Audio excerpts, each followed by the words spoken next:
उसके बाद हम चलते हैं नेक्स्ट फीचर के पास, जो है स्कीमेटिक डायग्राम। तो स्कीमेटिक डायग्राम को ओपन करते हैं। फिर मैं इसमें इतने सारे ब्रांड हैं, किसी को भी हम खोल सकते हैं, सैमसंग, शाओमी, मोटो, कोई भी। तो मैं सैमसंग को खोल लेता हूँ। तो सैमसंग में जैसे जाएंगे तो देखिए जेड फोल्ड लेटेस्ट सीरीज आपको देखने को मिल रही है, जेड फोल्ड, जेड फ्लिप। तो इतने सारे स्कीमेटिक, आपको बहुत सारे स्कीमेटिक इसमें मिलने वाले हैं, स्कीमेटिक डायग्राम। तो आप यहाँ पर जाके स्कीमेटिक से अपनी मोबाइल रिपेयरिंग कंप्लीट कर सकते हैं। इसमें वॉचेस भी हैं, देखिए हैंड वॉच भी हैं इसमें सैमसंग में। जो स्मार्ट वॉच हैं वो भी इसमें कवर की गई हैं, छोटे फ़ोन, टैबलेट्स, फोल्ड फ़ोन। तो काफ़ी रेंज है इसमें, काफ़ी कुछ मिलने वाला है आपको स्कीमेटिक में। तो यहाँ पर हम बहुत सारे स्कीमेटिक को एक्सेस कर सकते हैं। चलिए वापस चलते हैं, शाओमी में देख लेते हैं। तो शाओमी में बहुत सारे आपको स्कीमेटिक मिल जाएंगे, लेटेस्ट सीरीज से लेके ओल्ड सीरीज तक सब कुछ मिलने वाला है। इन्फिनिक्स में भी आप देख सकते हैं बहुत कुछ है, टेक्नो में भी बहुत कुछ है, एप्पल में भी बहुत कुछ है, मतलब आप वन प्लस भी देख सकते हैं। इसमें हर एक ब्रांड को जोड़ा गया है। तो आप देख सकते हैं, जैसे मैं शाओमी में ही चलता हूँ, कोई एक स्कीमेटिक आपको ओपन करके दिखाता हूँ। तो यहाँ पर जैसे मैंने Mi 12 Pro को जैसे ओपन किया, तो यहाँ पर दिख रहा है स्कीमेटिक दिख रहा है, पीसीबी लेआउट दिख रहा है, सब पीसीबी लेआउट दिख रहा है और सब पीसीबी स्कीमेटिक भी दिख रहा है। तो मैं यहाँ पर स्कीमेटिक को ओपन करता हूँ।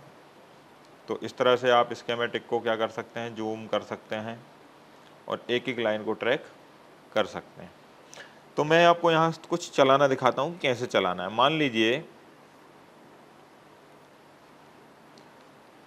इसमें बहुत सारे पेज हैं, तो मान लीजिए कोई लाइन को मैं कॉपी करता हूँ, जैसे VBAT-S। अगर मैं इसको टच करता हूँ तो ये कॉपी का ऑप्शन दे देता है, कॉपी पर ऑप्शन पर कॉपी करता हूँ, ऊपर सर्च का ऑप्शन दिया है तो सर्च पर ऑप्शन पर जाके इसको पेस्ट कर देता हूँ। नेक्स्ट करता हूँ तो नीचे आपको दो एरो दिख रहे हैं, तो दोनों एरो से आपको क्या करना है, इसको नेक्स्ट और बैक करना है। जो नीचे आपको दो बटन दिख रहे हैं, लेफ्ट मतलब राइट और लेफ़्ट कह सकते हैं, नेक्स्ट और बैक कह सकते हैं। तो मैं नेक्स्ट करता हूँ। तो इस तरह से जहाँ जहाँ भी ये वर्ड गया है, ये लाइन गई है, तो ये वहाँ वहाँ आपको सर्च करके दिखाएगा। देखिए नेक्स्ट, नेक्स्ट, नेक्स्ट, बैक आना चाहें तो बैक, बैक, बैक। तो इस तरह से हम इसको सर्च करेंगे। अगर मैं अब दूसरा कोई इसमें सर्च करना चाहता हूँ, जैसे वीसिस सर्च करना चाहता हूँ कि वीसिस कहाँ कहाँ गया है, तो अब मैं वीसिस के ऊपर टच करता रहूँगा, ये कॉपी नहीं करेगा, ये इसमें हमने फीचर डाला हुआ है। कभी कभी क्या होता है कि हमने अदर टूल में जब हम कोई चीज़ सर्च कर रहे होते हैं, गलती से कहीं टच हो गया, कहीं पर डबल क्लिक हो गया, तो वो वहाँ का वर्ड उठा लेता है और उसकी वजह से हम अपना पुराना वर्ड जो है वो वहाँ से हट जाता है और हम भटक जाते हैं स्कीमेटिक के अंदर। तो ये इसमें एक स्पेशल चीज़ है कि जब तक आप नहीं चाहोगे तब तक आप भटकोगे नहीं, मतलब आप एकदम लाइन पर रहोगे जब तक आप नहीं चाहो। तो आपको क्या करना है, ऊपर पहले जब मुझे अगर इसको वीसिस को कॉपी करना है, तो ऊपर पहले जो VBAT-S लिखा है इसको मुझे क्या करना है, मिटाना है। मिटाना है या मतलब डिलीट करना है। तो जो क्रॉस का साइन है इस पर क्लिक करूँगा तो ये हट जाएगा। फिर एक बार मुझे बैक आना पड़ेगा, तो मैं जो लेफ्ट हैंड पर एरो है उस एरो को मैं क्लिक करूँगा तो बैक आ गए।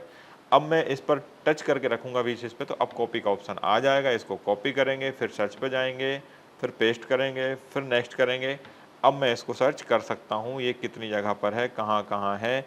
यहाँ पर नीचे दिख रहा है 46 जगह पर है, जिसमें से 33 हमारा करंट पोजीशन है।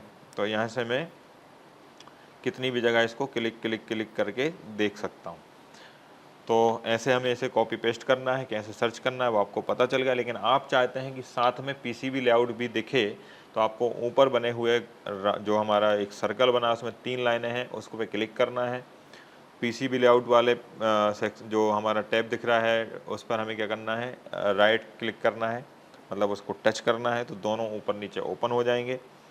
अब मैं यहाँ पर नीचे मैंने ले लिया पीसीबी लेआउट, ऊपर ले लिया मैंने स्कीमेटिक डायग्राम। मैं कुछ भी कंपोनेंट ढूंढना चाहता हूँ, टेस्ट पॉइंट ढूंढना चाहता हूँ, कोई आईसी को ढूंढना चाहता हूँ, तो मैं वो यहाँ पर सर्च कर सकता हूँ। तो मैंने ऊपर से स्कीमेटिक से U6102 को कॉपी किया और नीचे वाले पीसीबी लेआउट में इसको पेस्ट कर दिया, सर्च किया। सर्च करते से ही वो सामने आ गया कि ये कहाँ पर है। देखिए आप देख सकते हैं उसकी यहाँ पर हाईलाइट होके दिख रहा है। तो इस तरह से आप दोनों को एक साथ रखकर भी यूज कर सकते हैं।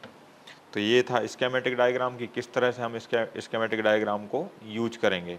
यहाँ पर आप स्कीमेटिक अलग और पीसीबी लेआउट अलग भी बोल सकते हैं और दोनों को एक साथ भी हम स्प्लिट भी कर सकते हैं।